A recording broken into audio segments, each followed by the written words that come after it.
velkommen til Maltes Fysikskole. I dag skal jeg lære at fremstille krystaller.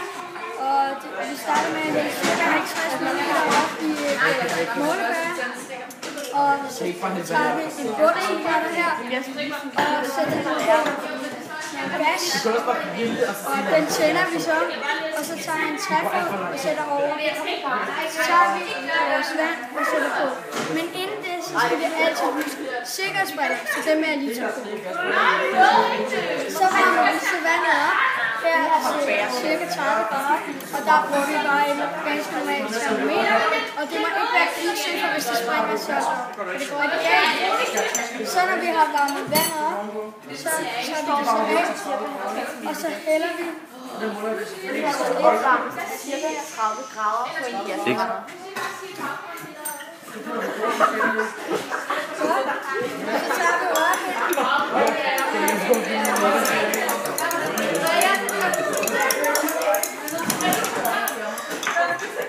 Og imens skal Stefan nu lige røre rundt i den her spisbriller. Mens han rører rundt i det her koresulfat ud af stoffet, så vil jeg lige fortælle, hvordan vi filtrerer det. Og først så tager vi så sådan en her træk, og så filterpapir, som vi så folder på midt, så det bliver sådan her. Så folder vi det så en gang til, så det ligesom bliver trækform. Så kan man åbne den. Nu skal jeg lige åbne den, så den ser sådan her ud. Så putter vi den så ned i trækken her. Så den er så af det her. Og nu så er den færdig. Så der kan opløses mere i det. Nu har vi så ikke kommet vandet op, så så venter vi til vandet bliver cirka omkring stuetemperatur. Og der er det cirka nu. Så tager vi det op i trækken her. Og ikke for meget, og så drypper vi det så ned i sådan her pizzaskål her.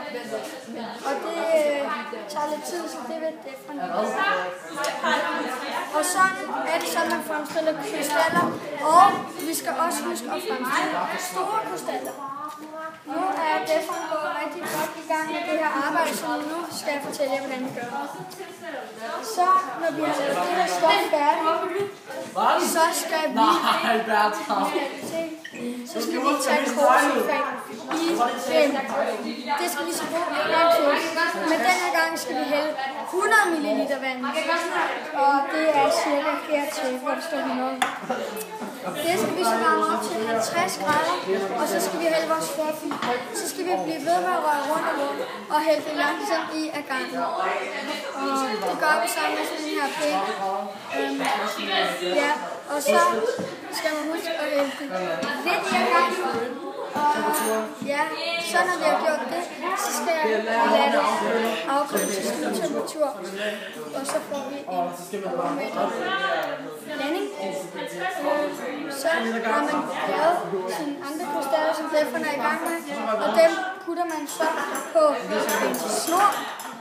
Og så dypper man dem ned i et glas, og nu har vi her nogle færdigblandet, og så kan man bruge en pind og noget tape, og så dypper man dem ned i et glas og lader dem stå i en uge eller 2-3 uger. Så kan I se, så får vi sådan her krystaller, og de er jo resultater, og de er jo blevet store, som vi kan se. Og du kan dyrke dem videre, hvis du vil. Og man kan sagtens lave det derhjemme her.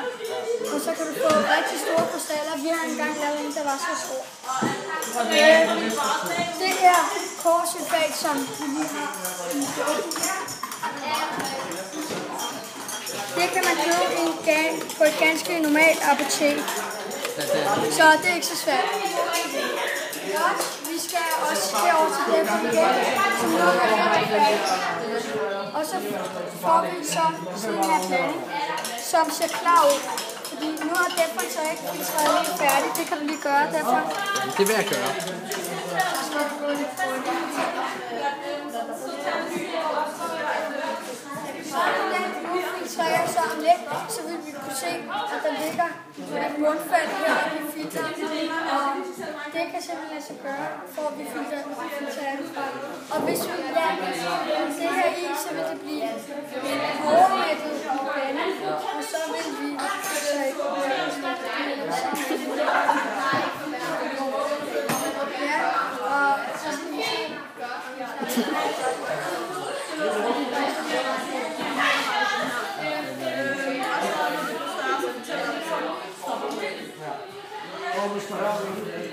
Vi kan ikke rigtig se det her, men vi har altså fået et bundfald af stoffer.